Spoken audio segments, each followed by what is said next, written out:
Lesbos, saying, where they were, saying, I was fundraising for ferry tickets at that point to get them from the islands to Athens, because nothing is free here.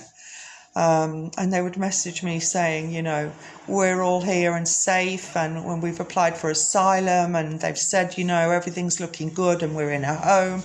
And, that feeding hope in those days, early days of chaos, made everything worthwhile. Yeah, and helped you carry it through. Yeah. Some beautiful memories, really. I was operating, individually as an independent volunteer. So I was moving all over the city. I'm not a city girl. It was really frightening for me.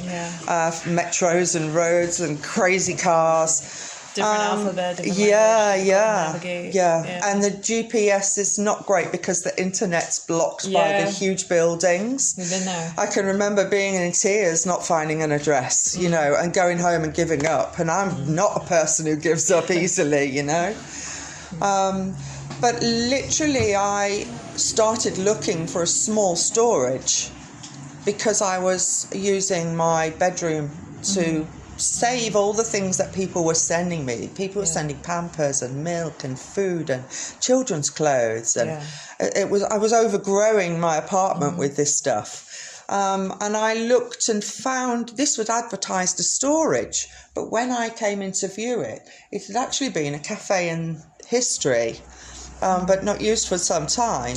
Has this been the location since the founding? Yeah.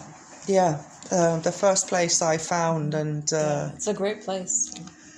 And to me, being a barrister and running restaurants in the past, something said to me, waiting, coffee, distribution. I can make this work. They kind of and that was really like the start of this, And we were distributing dry food packs in the beginning, daily, to different nationalities on different days. And then as I've stayed in Athens and understood how the system's changing constantly, cash cards came in for some of the refugees, the need for food packs stopped. We moved to Pampers and baby milk for new arrivals who don't have money for some months before they get interviews, etc. So the great thing that I feel that we've done is we've filled a lot of gaps, and we've been able to change our system according to the changes in the system and the needs on the ground at any one time. So the need for food dropped.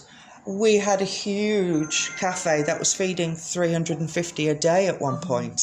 We needed an office for privacy, and so we made the kitchen small. I remember it used to come out here, right? Yeah, it was busy because we were here 2 years ago, something like that, with some students, and it was bustling cafe. So you've adapted over the years. And that's I'm a gap finder. That's awesome. That's my mission. And that speaks to one of the kind of main features that I think probably volunteers need to have and organizations need to have in situations like this, and that's resiliency and the ability to adapt to a constantly fluctuating situation like this. So I'm sure you've had that experience. Absolutely, And as Rachel was saying with the interviews, we realised that to really understand somebody's situation, we need to have a face-to-face welcome, and to make them understand that we're here for them, and they can ask us for whatever they need. And generally we can do that. If it's hooking them up with a lawyer, if it's finding something for the children to keep busy, if it's basic food because they have nothing, if they need a bed because they found an apartment or some cutlery, because they don't have any. It's so massive, the scale of what we're able to supply. And those are the reasons that we get remembered, because we put ourselves out to make sure that we do our best for whatever they ask for. And you can imagine that face-to-face contact probably makes a big difference if you're coming to a place where you're not familiar with the people, the language, anything like that, and you're not sure what to do. It probably kind of settles you within the city. And a hug. Some people really need a hug, you know. And some women have broken in my arms with that initial hug because they feel so welcomed and understood. And that human connection, it's,